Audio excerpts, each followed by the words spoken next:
70% of the students అనేవాళ్ళు maths and రీజనింగ్లో పర్ఫెక్ట్గా ఉంటారనమాట.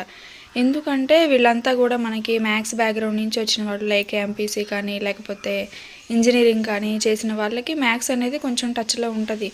సో ఆ తర్వాత వాళ్ళు కాంపిటేటివ్గా ప్రిపేర్ అవుతున్నప్పుడు కూడా just 10th class level, inter లెవెల్లో ప్రిపేర్ అవుతున్నప్పుడు మనం చదివిన చిన్న క్లాసుల్లో నుంచి వస్తున్న క్వశ్చన్సే ఉంటాయన్నమాట. బట్ మిగతా 30% స్టూడెంట్స్ ఎవరైతే ఉన్నారో వాళ్ళకైతే మ్యాథ్స్ చాలా కష్టంగా అనిపిస్తూ ఉంటుంది. వాళ్ళు ఏంటంటే ఇక రీజనింగ్ పైన ఎక్కువ కాన్సన్ట్రేషన్ అయితే చేస్తారు. రీజనింగ్ అనేది మ్యాథ్స్ బ్యాక్గ్రౌండ్ ఉన్న వాళ్ళకి కానీ లేకపోతే సైన్స్ బ్యాక్గ్రౌండ్ ఉన్న వాళ్ళకి అందరికీ సేమ్ అనమాట. ఎవరికి కూడా టచ్లో ఉండదు డిగ్రీ వరకు.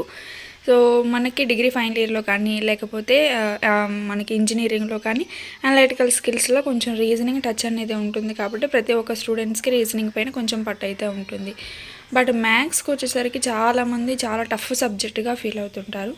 అందులో మనకి రైల్వేలో వచ్చేసరికి ప్రతి దాంట్లో కూడా మనకి ప్యూర్ మ్యాథ్స్ అయితే ఉంటుందన్నమాట. ఒక ఆర్పిఎఫ్, ఎస్ఐ అండ్ కానిస్టేబుల్లో మాత్రమే మనకి ప్యూర్ మ్యాథ్స్ అయితే టచ్ అవ్వదు ఎక్కడ కూడా. బట్ ఇక్కడ ఆర్ఆర్బీ, గ్రూప్ డి కానీ, ఏఎల్పీ కానీ, టెక్నీషియన్, జేఈ అండ్ ఇంకా ఎన్టీపీసీకి వచ్చేసరికి ప్యూర్ మ్యాథ్స్ అనేది డెఫినెట్లీ తగులుతుందనమాట. సో ప్యూర్ మ్యాథ్స్ నుంచి మనకి ఒక 15 to 20 క్వశ్చన్స్ అనేవి పడుతూ ఉంటాయి. బట్ చాలామందికి ఇదే టఫ్ సబ్జెక్ట్గా అయితే ఉంటుంది. మ్యాథ్స్లో వచ్చేసరికి మిగతావి టైమ్ అండ్ డిస్టెన్స్ కానీ ఇంకా ఇతర మనకి ఏవైతే ఉన్నాయో పార్ట్స్ అన్నీ కూడా చాలా ఈజీగా సాల్వ్ చేయగలుగుతాం.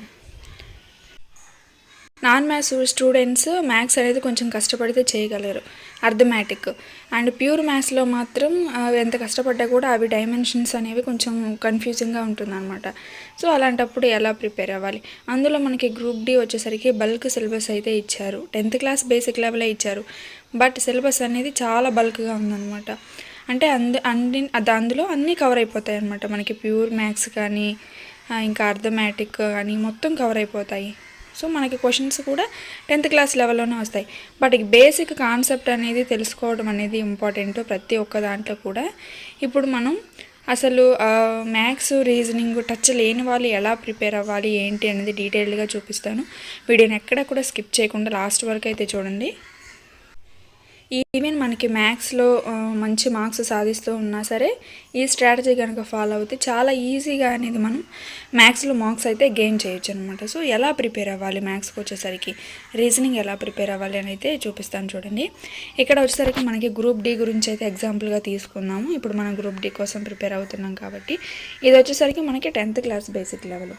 So 10th class basic level కాబట్టి ప్రతి ఒక్కరికి 10th క్వాలిఫికేషన్ అయితే డెఫినెట్లీ ఉంటుంది అప్లై చేసిన వాళ్ళకి.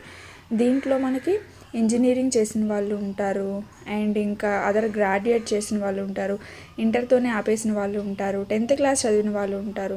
సో వీళ్ళందరూ ఉంటారనమాట. అంటే వీళ్ళందరికీ కూడా మ్యాథ్స్ అనేది డెఫినెట్లీ టచ్ అవుతుంది.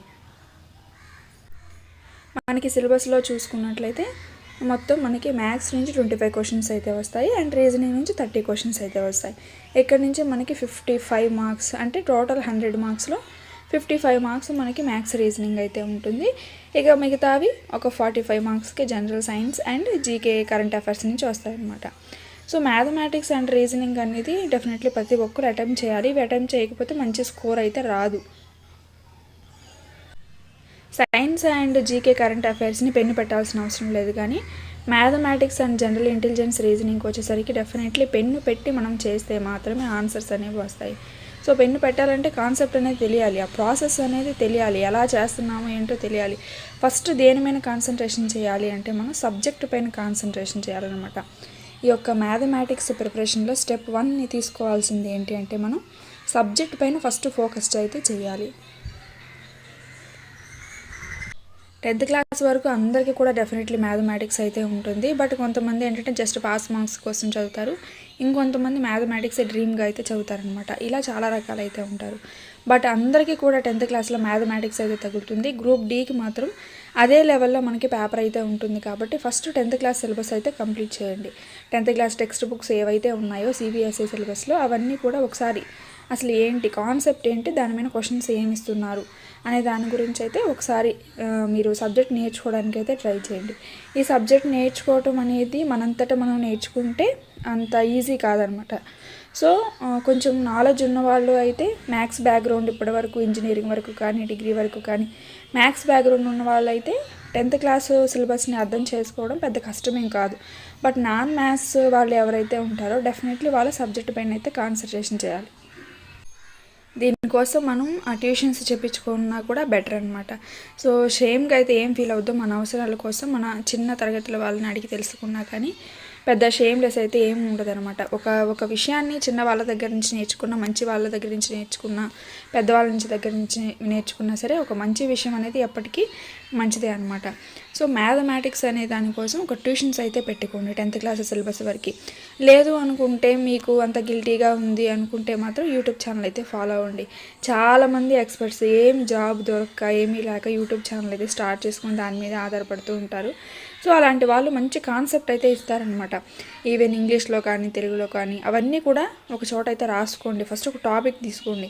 మ్యాథమెటిక్స్ యొక్క సిలబస్ మొత్తం ఒక చోట రాసుకొని ఒక టాపిక్ అయితే సెలెక్ట్ చేసుకొని దాని యూట్యూబ్ ఛానల్లో కానీ, లేకపోతే మీరు ఏదన్నా యాప్ పర్చేస్ చేశారనుకోండి, దాంట్లో నుంచి కానీ మనకి సబ్జెక్ట్ అనేది ఫస్ట్ ఆఫ్ ఆల్ రాసుకోండి. ఆ సబ్జెక్ట్ పైన 1 or 2 క్వశ్చన్స్ ఎగ్జాంపుల్స్ ఇస్తూ మొత్తం సిలబస్ అయితే కంప్లీట్ చేసుకోండి. ఫస్ట్ మనం ట్రిగ్నోమెట్రీ నేర్చుకున్నామా, అండ్ ఆ తర్వాత స్టాటిస్టిక్స్, అండ్ ఆ తర్వాత ఇలా స్టెప్ బై స్టెప్ ఒక్కొక్క దాని గురించి ఒక్కొక్క చాప్టర్ని కంప్లీట్ చేసుకుంటూ జస్ట్ సిలబస్ అనేది అనలైజ్ చేసుకుంటూ రావాలన్నమాట. సో సిలబస్ అనలైజ్ చేసిన తర్వాత దాన్ని ఒకసారి రివిజన్ అయితే చేసుకోవాలి. అసలు ఏంటి, ఎలా జరుగుతుంది మ్యాథమెటిక్స్ అనేది. ఈ విధంగా సబ్జెక్ట్ అనేది నేర్చుకున్న తర్వాత ఇక వెంటనే సాల్వ్ చేయడానికి అయితే ట్రై చేయకూడదు. ఫస్ట్ మనం తీసుకున్న ఎగ్జామ్ మీద, ఇప్పుడు గ్రూప్ డి కోసం రాస్తున్నాం కాబట్టి దానికి సంబంధించిన ప్రీవియస్ ఇయర్స్ పేపర్స్ అనేవి మస్ట్ అండ్ షుడ్గా మనం సాల్వ్ చేయడానికి అయితే ట్రై చేయాలన్నమాట. ఒక బుక్ అయితే తీసుకోండి, లేకపోతే యాప్లో అయితే పర్చేస్ చేసుకోండి. డెఫినెట్లీ యూట్యూబ్ ఛానల్లో ఏంటంటే 1 or 2 పేపర్స్ కానీ, లేకపోతే ఒక 10 పేపర్స్ వరకు కానీ ఎక్స్ప్లెయిన్ చేస్తారు అని. సో బట్ మనకి ఏంటంటే 2018లో జరిగినాయి, 2022లో జరిగినాయి, చాలా పేపర్స్ అయితే ఉన్నాయి. నియర్లీ ఒక 100 పేపర్స్ వరకు అయితే ఉంటాయన్నమాట. ఇవన్నీ కూడా మనకి బుక్స్ రూపంలో దొరుకుతాయి. లేకపోతే మీరు ఏదైనా యాప్ కనుక పర్చేస్ చేసుకుంటే దాంట్లో కూడా దొరుకుతాయి అన్నమాట. దాంట్లో నుంచి మనం రాసుకున్న సబ్జెక్ట్ పైన ప్రీవియస్ ఇయర్స్ పేపర్స్ సాల్వ్ చేసుకోవడానికి కనుక ట్రై చేస్తే 90% ఆఫ్ మనకు సిలబస్ కానీ, లేకపోతే అప్కమింగ్ ఎగ్జామ్స్లో మనకు వచ్చే క్వశ్చన్స్ ఎగ్జాక్ట్లీ క్వశ్చన్స్ అంటే జస్ట్ నెంబర్స్ మార్పుతో సేమ్ అవే క్వశ్చన్స్ అయితే ఉంటాయన్నమాట. దీనివల్ల ఏంటంటే మనం పెద్దగా కష్టపడాల్సిన అవసరం అయితే ఉండదు, ఈజీగా అయిపోతుంది. ఫస్ట్ మ్యాథమెటిక్స్ని ఇలాగ సాల్వ్ చేయడానికి అయితే ట్రై చేయండి. ప్రీవియస్ ఇయర్స్ పేపర్స్ అయిపోయిన తర్వాత ఇక చిన్నగా మాక్ టెస్ట్లో ఏమైతే ఇస్తున్నారో ఆ క్వశ్చన్స్ని మనం సాల్వ్ చేయడానికి అయితే ట్రై చేయాలి. మాక్ టెస్ట్లో ఏంటంటే ఒక డిఫరెంట్ టైప్స్ ఆఫ్ క్వశ్చన్స్ అయితే ఫ్రేమ్ చేస్తారనమాట. దీనివల్ల ఏంటంటే మన సబ్జెక్ట్లో మనం ఎంతవరకు నేర్చుకున్నాం అనేది, ఎంత డెప్త్గా నేర్చుకున్నాం అనేది ఈ యొక్క మాక్ టెస్ట్ల ద్వారా అర్థమవుతుందనమాట. ఆ మాక్ టెస్ట్లో క్వశ్చన్స్ ఎగ్జామ్లో వచ్చినా రాకపోయినా ఏంటంటే మనం కాన్సెప్ట్ అనేది ఒకటి నేర్చుకోవడానికి బాగా పనికొస్తుంది. అండ్ కాన్సెప్ట్ని రివైజ్ చేసుకోవడానికి ఈ మాక్ టెస్ట్లు అనేవి బాగా పనికొస్తాయి. అప్పుడు ఎగ్జామ్లో ఎటువంటి క్వశ్చన్స్ ఇచ్చినా ఏ వైపు నుంచి అడిగినా సరే మనం సాల్వ్ చేయగలుగుతాం. సో ఈ విధంగా మ్యాథమెటిక్స్ని అయితే ప్రిపేర్ అవ్వండి. అండ్ ఆ తర్వాత ఏంటంటే జనరల్ ఇంటెలిజెన్స్ అండ్ రీజనింగ్ అనమాట. ఇది వచ్చేసరికి అందరికీ కూడా చాలా ఫేవరెట్ సబ్జెక్టు. ఎందుకంటే మ్యాథ్స్ కానీ కొంచెం కష్టపడాల్సి వస్తుంది, కానీ రీజనింగ్ మాత్రం అందరికీ కూడా ఫేవరెట్ సబ్జెక్టు. ఈజీగా మార్క్స్ గెయిన్ చేసుకోవచ్చు. అండ్ మన రియల్ లైఫ్లో జరిగే క్వశ్చన్స్ అలాంటివి వస్తుంటాయి కాబట్టి అందరికీ కూడా ఫేవరెట్ సబ్జెక్ట్ అనమాట. టు బీ ఫ్రాంక్ చెప్తున్నా, మ్యాథ్స్ కన్నా కొంచెం క్వశ్చన్స్ మాక్ టెస్ట్లు అవి రాసుకోవాలి, కానీ జనరల్ ఇంటెలిజెన్స్ అండ్ రీజనింగ్ మాత్రం జస్ట్ ప్రీవియస్ ఇయర్స్ పేపర్స్ మొత్తం 100 కానీ 200 కానీ ఎన్నైతే మనం సాల్వ్ చేయగలుగుతామో తెలుగు మీడియంలో కానీ ఇంగ్లీష్ మీడియంలో కానీ అవే మోర్ దాన్ ఎనఫ్ అనమాట. మొత్తం 100% ఆఫ్ సిలబస్ మీకు ప్రీవియస్ ఇయర్స్ పేపర్స్లో నుంచే కవర్ అయిపోతుంది. కాబట్టి సో రీజనింగ్ అయితే ఇలా ప్రిపేర్ అవ్వండి. ఇంకా మీకు టైం ఉంది అనుకుంటే యూట్యూబ్ ఛానల్స్ కానీ, లేకపోతే యాప్లో పర్చేస్ ఉంటే మాక్ టెస్ట్లు కానీ ఇవ్వడానికి ట్రై చేస్తే ఇంకా మనకి రీజనింగ్లో కొంచెం స్పీడప్ అనేది పెరుగుతుందన్నమాట. అండ్ మ్యాథమెటిక్స్ ఎవరైతే ఫ్రెషర్గా స్టార్ట్ చేశారో వాళ్ళు ఏంటంటే ఫస్ట్ నేను సజెస్ట్ చేసేది అయితే యూట్యూబ్ ఛానల్ అయితే ఫాలో అవ్వండి. సో ఆ యూట్యూబ్ ఛానల్స్ నేను ఫాలో అయ్యే విధానం వచ్చేసరికి, నేను మ్యాథ్స్ బ్యాక్గ్రౌండ్ స్టూడెంట్ని, బట్ అంత నాలెడ్జ్ అయితే లేదనమాట మ్యాథ్స్ గురించి. మనం చదివే మ్యాథ్స్ వేరు, అక్కడ మనకి కాంపిటేటివ్ ఫీల్డ్లో వచ్చే మ్యాథ్స్ వేరు కదా. 10th క్లాస్ వరకు చదువుతాం, బట్ ఇంటర్ నుంచి ఆ మ్యాథ్స్ అయితే రాదనమాట. సో ఏమైతే లిమిట్స్ అని, ఇంకా ఇంటిగ్రేషన్స్ అని, ఇంకా మనకి థియరమ్స్ అని చాలా వస్తాయి కదా. సో ఈ మ్యాథ్స్ కొంచెం దూరంగా ఉంటాం. మళ్ళీ వెనక్కి వెళ్ళి వాటిని మనం సాల్వ్ చేయాలంటే కొంచెం ఇబ్బందికరమైన విషయమే. అందులో కూడా మనం సాల్వ్ చేసే విధానం వేరుగా ఉంటుంది. అక్కడ వితిన్ సెకండ్స్లో సాల్వ్ చేయాలి. సో అందుకోసం అనేసి నేను యూట్యూబ్ ఛానల్ అయితే ఫస్ట్ ఫాలో అయ్యాను. ఆ యూట్యూబ్ ఛానల్ చూసి ప్రతి ఒక్క చాప్టర్ని ఒక నోట్బుక్ రూపంలో అయితే రాసుకున్నాను అనమాట. తెలుగు అయితే తెలుగు, ఇంగ్లీష్ అయితే ఇంగ్లీష్.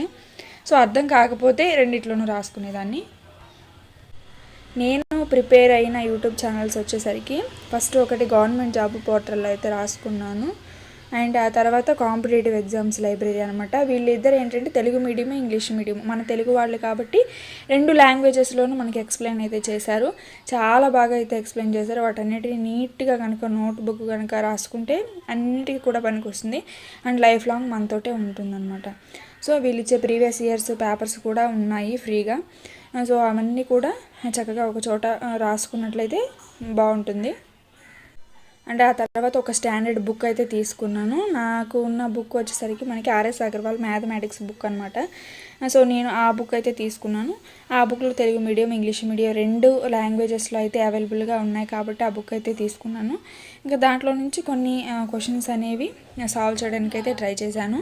అండ్ ఆ తర్వాత ప్రీవియస్ ఇయర్స్ పేపర్స్ అనేవి ఏ ఎగ్జామ్కి అయితే ఆ ఎగ్జామ్ చూసుకుంటూ వాటిని మాక్ టెస్ట్లు ఇచ్చుకుంటూ వస్తాను అనమాట. దాని ద్వారా నాకు మ్యాథమెటిక్స్ అండ్ రీజనింగ్ అనేది మంచి బిల్డప్ అయితే అయింది. ఇప్పుడు ఏ కాంపిటేటివ్ ఎగ్జామ్స్ రాసిన మ్యాథమెటిక్స్, రీజనింగ్ నుంచి మ్యాక్సిమం క్వశ్చన్స్ అయితే సాల్వ్ చేయగలుగుతాను. బట్ ఈ general awareness and current affairs కానీ, జనరల్ సైన్స్ కానీ కొంచెం ఎక్కువ కష్టపడాల్సి అయితే ఉంటుందన్నమాట. వాటిలోనే నాకు మార్క్స్ అనేవి గెయిన్ చేసుకోవడం చాలా కష్టంగా అయితే అనిపిస్తుంది.